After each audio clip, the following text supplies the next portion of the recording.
So we'll go right into our next presentation, and our presenter is Jonathan Pollet, founder and executive director of Red Tiger Security.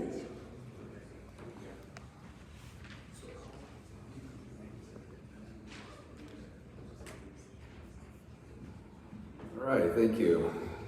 I always love coming to UTC events because it's like a family reunion. I think the first time that I went to a UTC event and presented was in 2002, back in Sun Valley, Idaho, where I met Carnell Thomas and the whole gang here. It feels like I was raised on, from the UTC staff.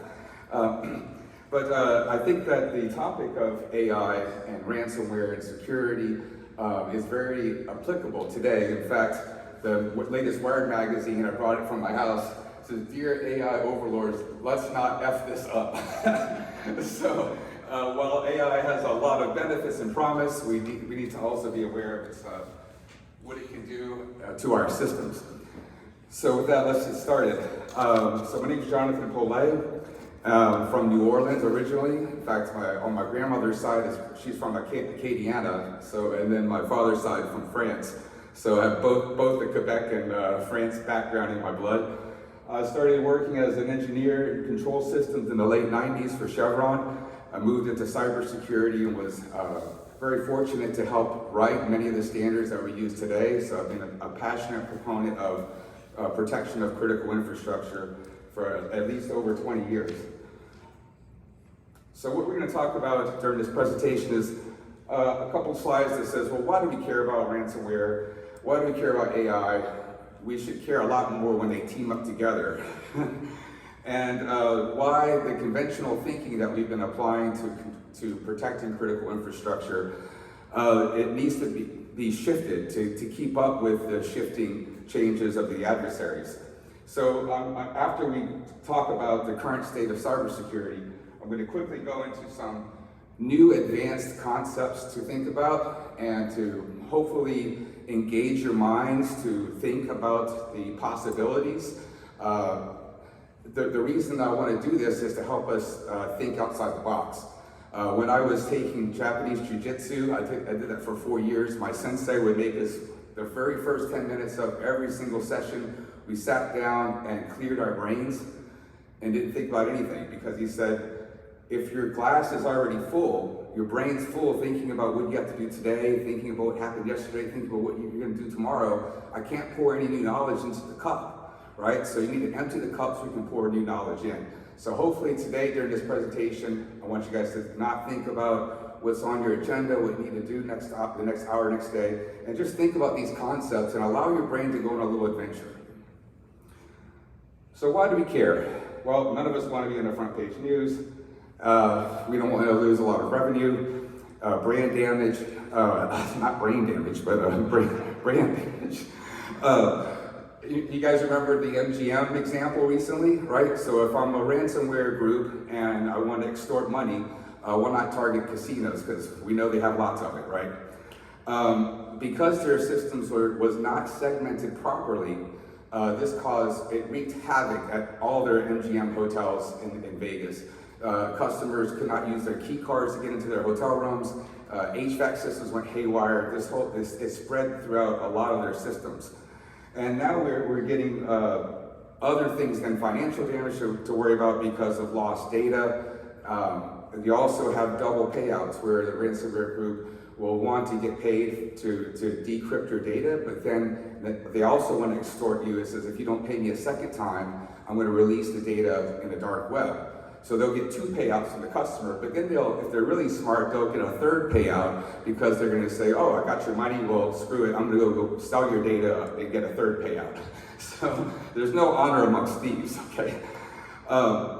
And then we also have some trust issues between vendors and customers, because sometimes we don't know what's inside these boxes when we buy them. Sometimes the vendors don't even know what's inside the boxes when they buy them, because all the chipsets are coming from different countries around the world. So this whole topic of SBOMs, which is basic software bill of materials, knowing what's inside the code on your machine, knowing what chips are in your machine are very important. And we're also seeing ransomware attacks increase and escalate. The prediction is it's going to happen every 2 seconds by the year 2031. So it's not going to get any worse.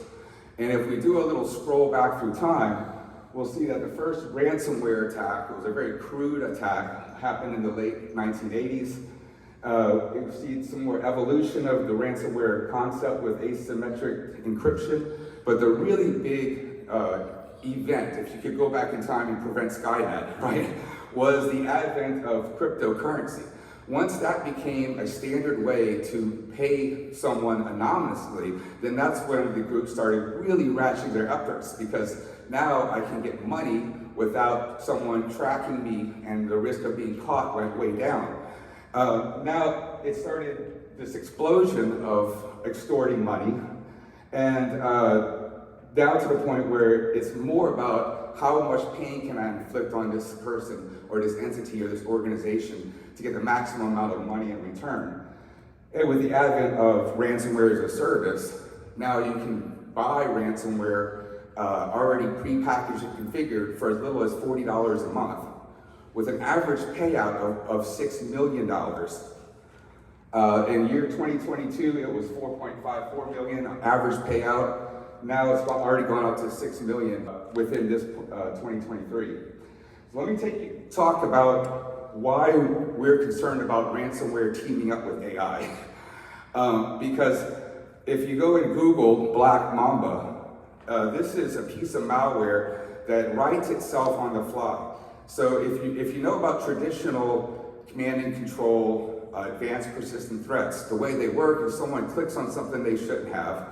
The initial RAT or remote access tool gets infected onto the machine, that one machine. Then it phones back to a command and control server and says, okay, this machine has this profile of services and applications, and it's connected to these other machines. What do you want me to do? And it sits there quietly waiting, where the command and control server sends back the next command and says, okay, now I want you to start grabbing password hashes and cracking them, escalating privileges, doing key logging, whatever, right? So typically, these advanced persistent threats had to wait for this back and forth action from a command server on some other place in the world. And also the command and control communications can be tipped off if you're monitoring your network properly. Well, what Black Mamba does is once you get infected with this, it doesn't need a phone back home. It has AI built into itself. So it scans its own profile, knows that it's a Windows 10 workstation, whatever, looks at the profile of the machine, and it automatically on the fly will spin off an exploit like a keylog server or a hash collector off the NIC card. It might autonomously create another route on an ARC table and start routing itself on the network. It can do whatever it thinks is the highest likelihood of infection, and the AI makes that decision all on its own without having to command and control a signal back out, right? That's just one. We also have AI-generated videos spreading throughout YouTube where you don't even know what to trust anymore. The Stealer malware is also another really cool piece of malware that's AI-generated as well. So it automatically spins up the keylogger, grabs the SAM file, sends it back out over email later. So if you don't catch the initial infection, it'll wait and grab the SAM file from the Windows registry, and then it sends it back where a person can then rip that SAM file and grab all the credentials off. So you don't need to have this back and forth anymore. You can take your time. And in the world of highly advanced ransomware that's rapidly evolving on its own, every hour is zero hour again. So we're not dealing with Patch Tuesdays anymore. And humans and software really can't keep up with this, you know?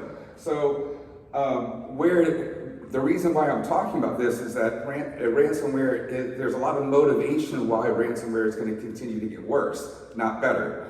Part of the reason why is there's money built into this whole ecosystem where you have affiliates that are going about basically doing all the homework, picking a target, getting all their net blocks, doing all the initial research and discovery. They'll bundle all that up and go to a main group like Conti, Lockbit, any of these ransomware gangs and say, hey, I've got a right target for you, and if you give me 25% of the payout, I'm going to give you all this research I did. So now the main group at the top pays out the affiliate to get to the victim, and so everyone gets paid. We're going to see how this is the distribution of hacker gangs.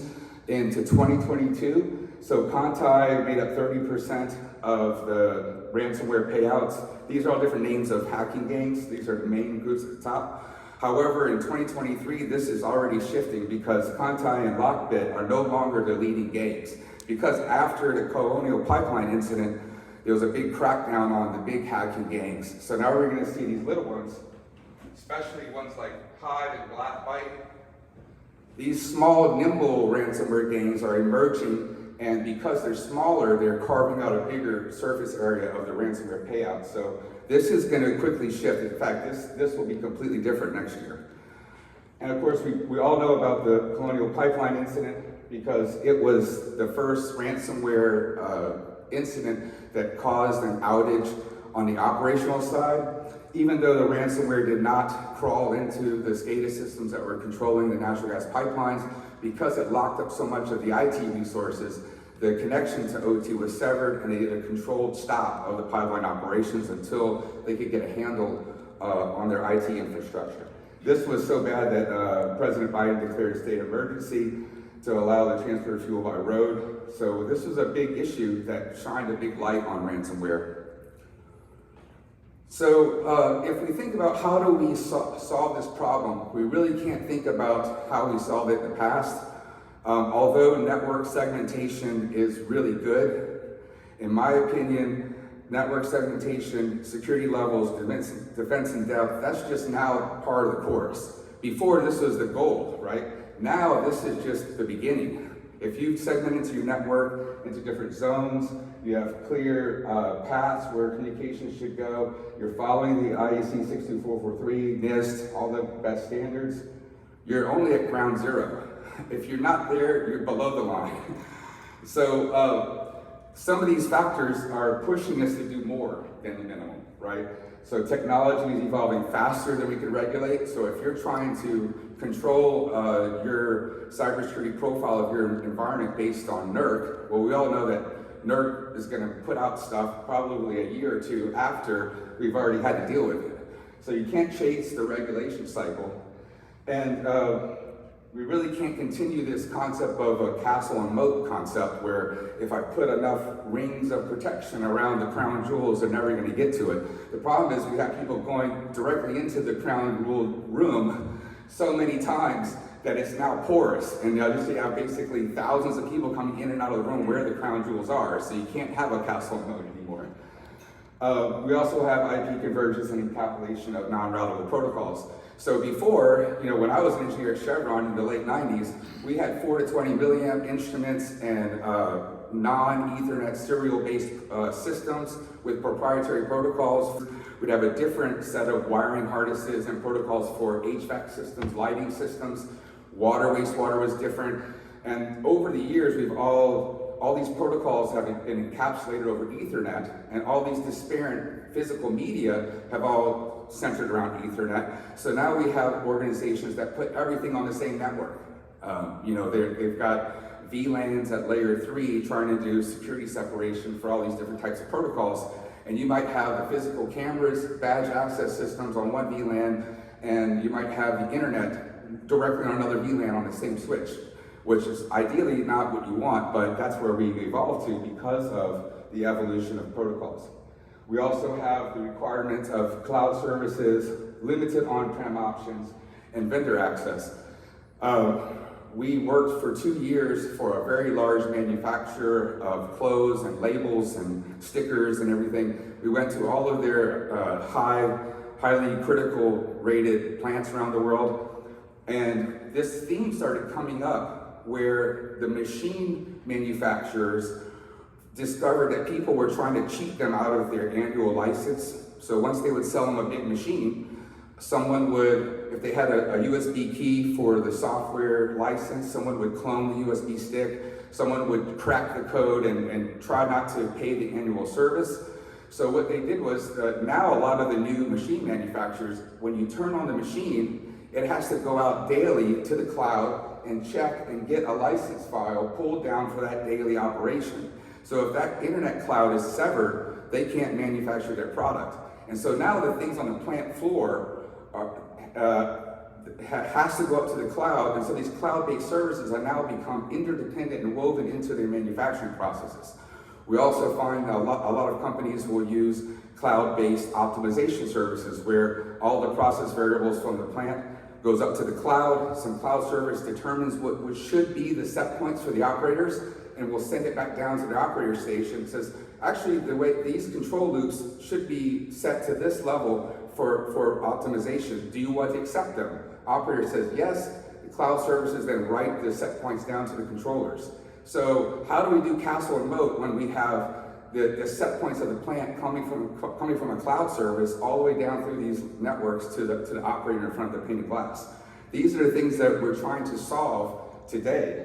And we're trying to keep up with this evolving threat that's evolving faster than us. Cyber hygiene is also very difficult, right? So how do you update your patches and antivirus updates and all these things when your system's buried behind all these firewalls? We need to get faster. As a blue team defending our networks, we need to be faster than the red team. All right, so let's start off with the internet. So when malware is coming into our environment, obviously it's going to start off somewhere at layer 5, at the internet layer. And so a lot of the antivirus and malware detection prevention systems, instead of waiting for that to land on your physical email servers in your organization, they're doing a lot of that scrubbing at the top layer before it even gets to your machine, which is great. Stop the infection before it physically gets in your environment. AI is making this more difficult because as the malware detects that you're using these cloud-based proxies and servers, it will redirect itself. And also, no matter what you do at the technology layer, you can't control what people do. And unfortunately, people is a big part of the issue. So what we're finding is most organizations are fighting these battles by combining perimeter-based malware detection and prevention with training of their personnel, like anti-phishing education systems, and those are starting to make a dent in the number of infections. So at the perimeter layer, this is something to think about. When we get down into the business land level 4 in the system, we're now seeing that some of the security vendors are starting to embed AI into their software tools. And that's good because why not fight AI with AI, right? So you have some AI that's doing malicious stuff, now you have some AI doing some back and forth, action with that. So there's 2 different papers, white papers I wanted to expose you guys to, of different interesting ways to utilize AI in a defense and detection standpoint. This approach uses virtual machines. It basically can run in a virtual machine environment to basically detect if malware. It's basically using it kind of like a sandbox approach. The original white paper for this was actually written in 2003. So when you're hearing people talk about sandboxes, virtualization of environments so you can test for malware before it gets onto the host, we've been thinking about this for over 20 years, and now it's starting to get embedded into different products. Graph convolutional network analysis is a way for AI to study a graph, and as the graph changes, it will then be able to do machine learning to decide if that change in the graph is a good change or a bad change, and then alert you to it. So imagine if you took a tool like EtherApe that's running and grabbing all the real-time network traffic of your entire network, every node, every connection, every service that's been established between different machines, and you feed that graphical output of how your network looks in real time to this engine, it will be able to tell you there's a new connection from this machine to that machine that's never happened before, or now this one machine is reaching out to all the machines around it in this way, that looks like an infection, and we need to do something about it. So these are 2 different ways that AI is being embedded into software tools today at the network layer and at the host layer. Now when we get down to the IT-OT integration, instead of having these designated security levels, level 5, 4, 3, 3.5, 2, 1, which is a good first place to start. I'm a big proponent of network segmentation, don't get me wrong. We can go to the next level, right? So there's one-way data diodes. I'm sure all you guys know about this, where data is only passing in one direction. It cannot physically go the other direction. Well, there's times when you want to be able to move information back down into the critical networks. And so you can flip the data diode. I think there's a company called Waterfall that allows you to, from a push of a button or based on time or day events or event-based, it will flip its direction. So data is going outbound only, and let's say once a week at this time window for 2 hours, the data diode flips and then only allow data to flow the other direction. You can also do time-based firewall rules. So the way this works is, and many of the new generation, 4th generation deep packet inspection firewalls allow you to do time-based firewall rules. So it's not based on ACLs, it's based on time. So I can say, and you can take ACLs on top of time. So let's say I want to allow my WAS server that's got all the Microsoft patches on the business, another WAS server in your DMZ, and then after 2 hours close it. That way the ACLs are only open during that specific time window and only for those ports that's needed. You can also do that in the other direction.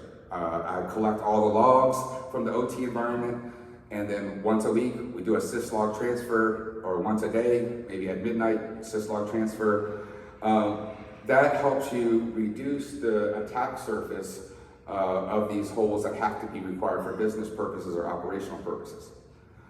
And then when you move downward into the HMI supervisory and process control area, we can also do more segmentation. So instead of just having your HMI talk to all the controllers, if one part of your system gets infected, they all get infected. And I'm sure if you guys come from a power background, you probably have your substation set up to where it's like a spoken hub, where a substation can't talk to another substation, but it can talk back to the central control room.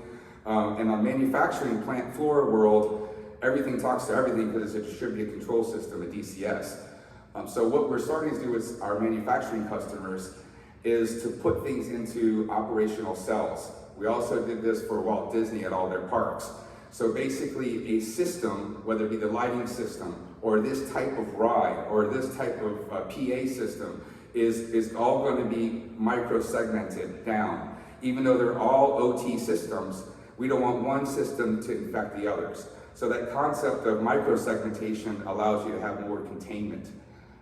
There's also transparent firewalls, like the one that Belkin has, that allows you, and also a lot of the bigger firewall names like Palo Alto, they support up to 50 different protocols at the protocol level. So if you have a control system that has to share information with a third party, maybe you have 2 pipeline companies that have to converse and share their royalty meter information, or you have to share information at that SCADA level, you can do a protocol read and transfer the data over to the other control system and block any writes back to yours, and without having to change any of the IP addresses of the 2 sides.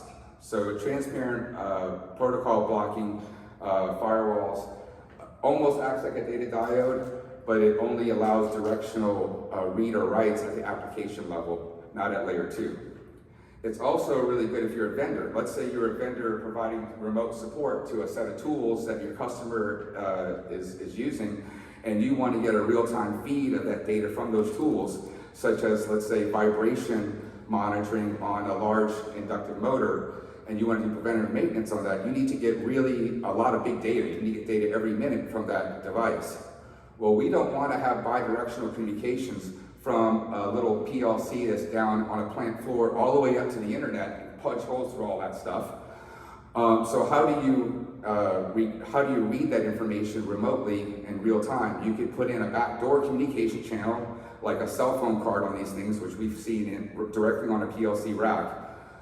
We would recommend that if you're doing that, make sure that you have a protocol-aware firewall that prevents remote write-backs. So the vendor cannot reconfigure your RTU or PLC, they can only read data out of its memory.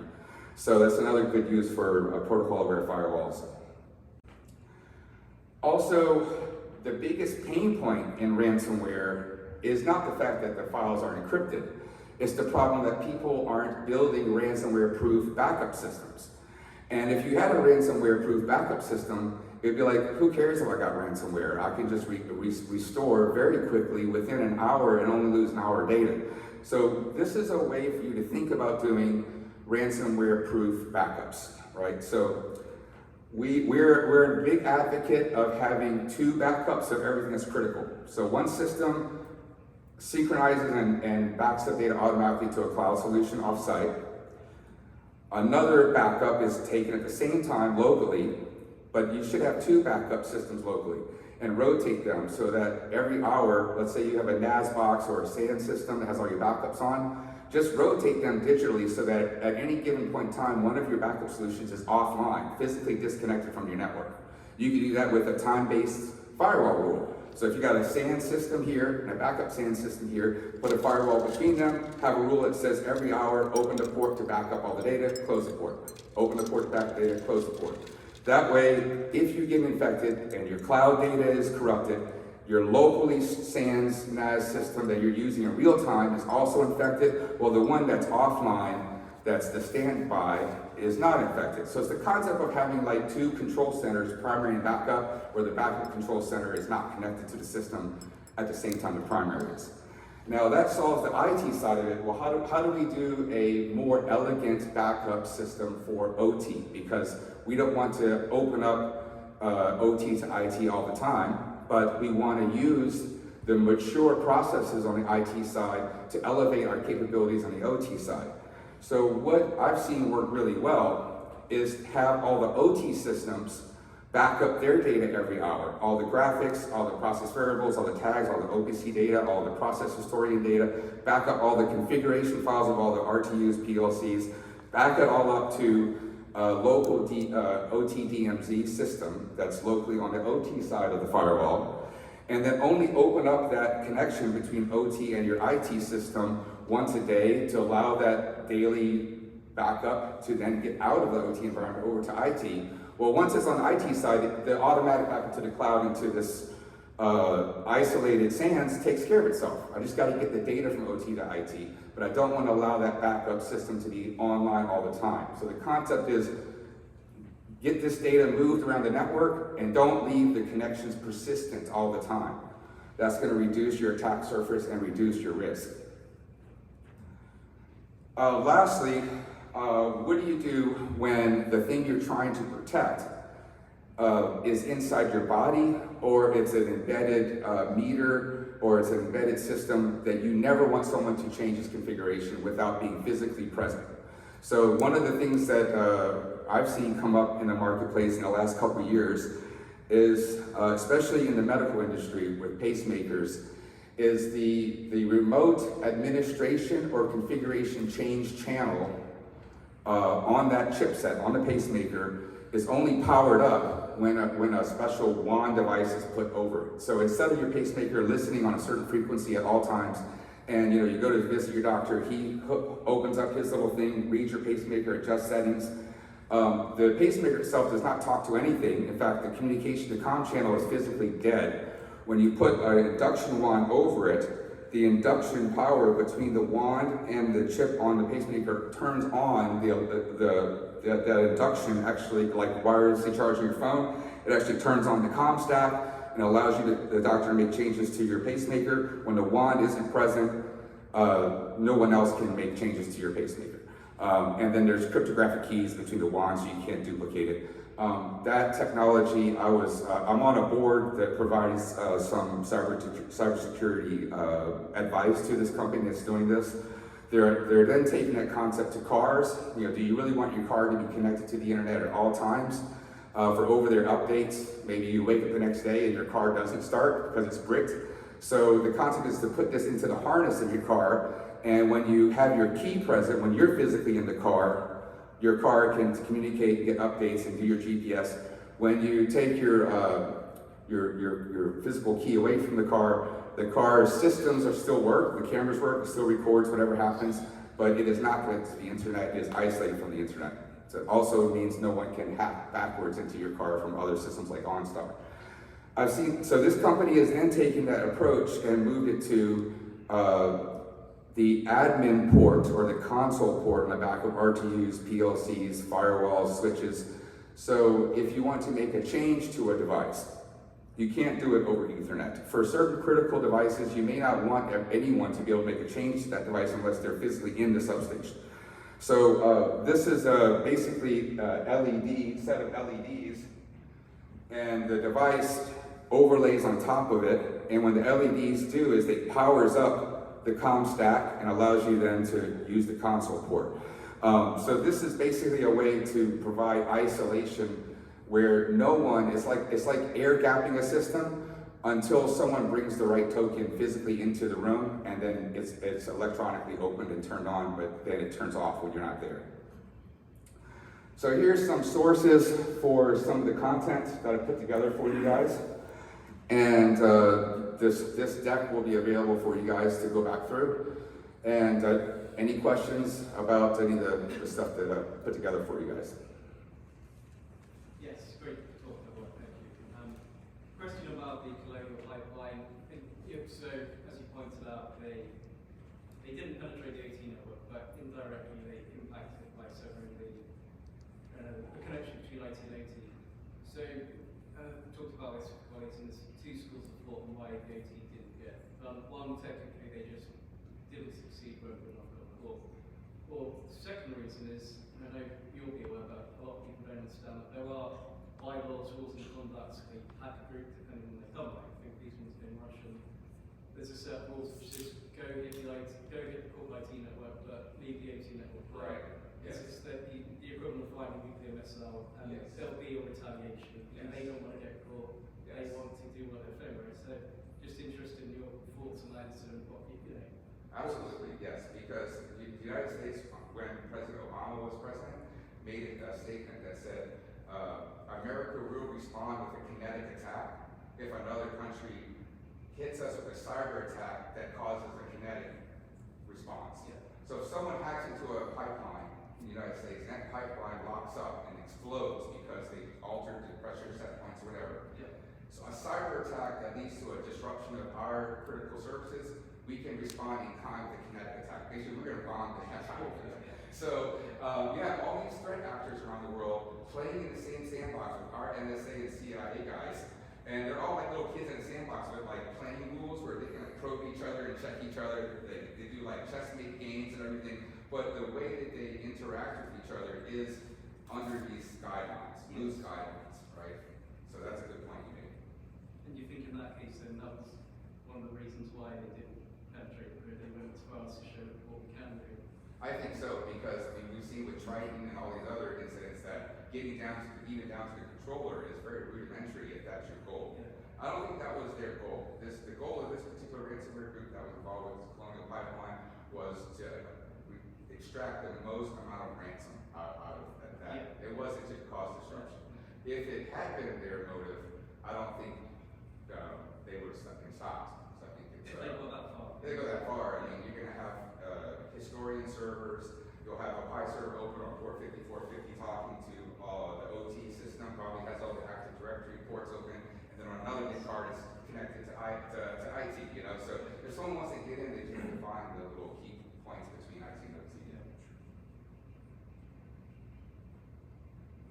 Well, thank you guys for your attention, especially after lunch where your belly's full. I appreciate your attention. Hope you guys enjoyed it. Thank you.